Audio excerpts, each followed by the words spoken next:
Assalamualaikum warahmatullahi wabarakatuh. Perkenalkan, nama saya Rani Selviani dengan NIM 19531132. Baiklah, video ini untuk memenuhi tugas micro teaching. Silahkan disimak teman-teman. Baiklah, materi yang akan saya sampaikan pada kali ini adalah keterampilan pengelolaan kelas. Pengertian, pengelolaan kelas adalah keterampilan guru untuk menciptakan dan memelihara kondisi belajar yang optimal dan mengembalikannya bila terjadi gangguan dalam proses belajar mengajar. Pengelolaan kelas dapat juga diartikan sebagai suatu usaha yang dengan sengaja dilakukan guna mencapai tujuan pengajaran. Kesimpulan sederhananya adalah pengelolaan kelas merupakan kegiatan pengatur kelas untuk kepentingan pengajaran. Tujuan pengelolaan kelas adalah menyediakan fasilitas bagi bermacam-macam kegiatan belajar siswa dalam lingkungan sosial, emosional, dalam intelektual, dan dalam kelas. Peran guru dalam strategi pengelolaan kelas. Yang pertama, guru sebagai demonstrator. Yang kedua, guru sebagai pengelola kelas. Yang ketiga, guru sebagai mediator dan fasilitator. Dan yang terakhir, guru sebagai valuator. Prinsip-prinsip dalam pengelolaan kelas. Yang pertama, hangat dan antusias. Kedua, tantangan. Ketiga, bervariasi. Keempat, keluasan. Yang kelima, penekanan pada hal-hal yang positif. Yang keenam, penanaman disiplin diri. Pendekatan-pendekatan dalam pengelolaan kelas.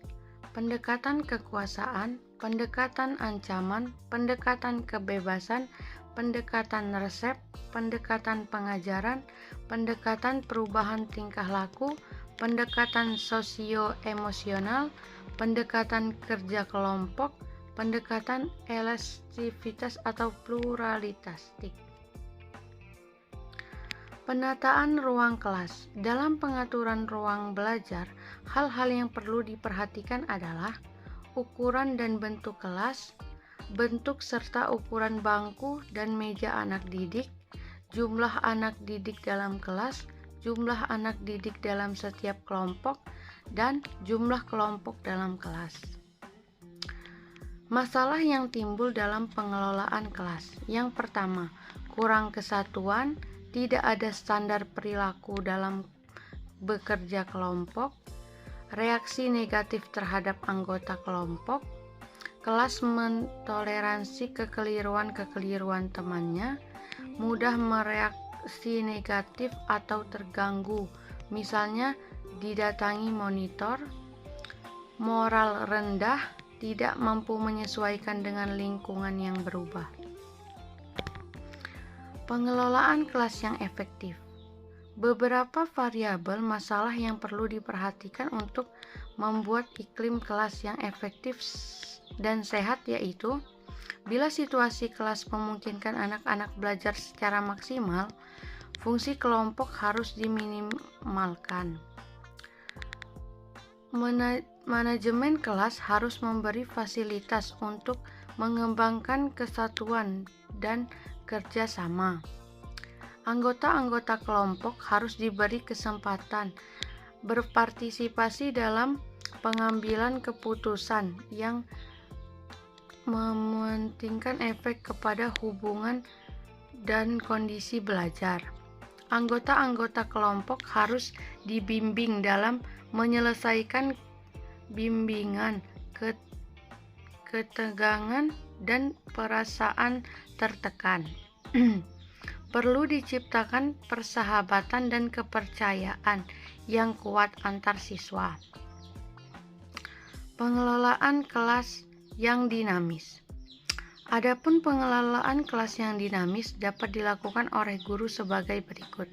Yang pertama, berbagai jenis kelas. Ada 4 jenis kelas yang dapat kita amati, yaitu sebagai berikut. Kelas yang selalu gaduh, kelas yang termasuk gaduh, kelas yang tenang dan disiplin, dan kelas yang menggelinding dengan sendirinya. Yang kedua, belajar bersama dengan kelompok, mengadakan analisis sosial, mengefektifkan papan tulis, mengefektifkan tempat duduk siswa, mengembangkan pemetaan bahan, mengembangkan kemampuan bertanya, memanfaatkan perpustakaan sekolah, dan mengatasi masalah disiplin. Pentingnya pengelolaan kelas bagi guru dan siswa. Bagi siswa, ada 3 manfaat, yaitu mendorong pengembangan tanggung jawab, memberikan tingkah laku sesuai dengan tata tertib, menimbulkan rasa berkewajiban.